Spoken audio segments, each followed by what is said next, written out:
Islamabad high court ने हुकूमत को दरख्वास्त गुजार रजिस्टर्ड अफगान महाजरीन को हिरासा करने से रोक दिया है। रजिस्टर्ड अफगान महाजरीन को मुबैना तौर पर हिरासा करने के खिलाफ केस। इस्लामाबाद हाई कोर्ट ने हुकूमत को अफगान महाजरीन को हिरासा करने से रोक दिया है। इस्लामाबाद हाई कोर्ट के जस्टिस इनाम अमीन मिन्हास ने दरख्वास्त निपटा दी है। 27 जुलाई 2024 के नोटिफिकेशन के मुताबिक कानून पर सख्ती से अमल दरामद की हिदायत की गई है। तफसीलात जानेंगे डॉन न्यूज़ के नुमाइंदे ताहिर नसीर से। ताहिर, ये बताइएगा कि अदालत के इस हवाले से मजीद क्या कहना है?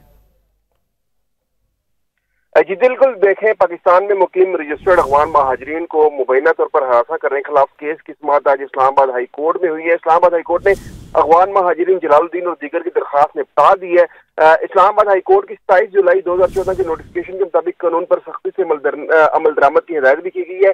दरखास्त पर समाअत जस्टिस इनाम अमीन मिन्हास ने की है। तहरीरी फैसले में कहा गया है कि दरखास्त गुजार के मुताबिक हुकूमत पाकिस्तान ने खुद बतौर महाजर रजिस्टर्ड किया। फैसले में यह भी कहा गया है कि दरखास्त गुजार को कार्ड के जायद मियाद होने तक हरासा करने और जबरदस्ती बेकार करने से रोकने की सदा मंजूर की जाती है। फैसले में कहा गया है कि नोटिफिकेशन के मुताबिक पाकिस्तान में क्याम की मुद्दत 30 जून 2025 तक है। अदालत ने नोटिफिकेशन के मुताबिक हुकूमत को कानून पर सख्ती से अमल दरामद करने की हिदायत करते हुए इन हिदायत के साथ दरखास्त को निपटा दिया है। जी, बहुत शुक्रिया ताहिर नसीर इन तफसीलात के लिए।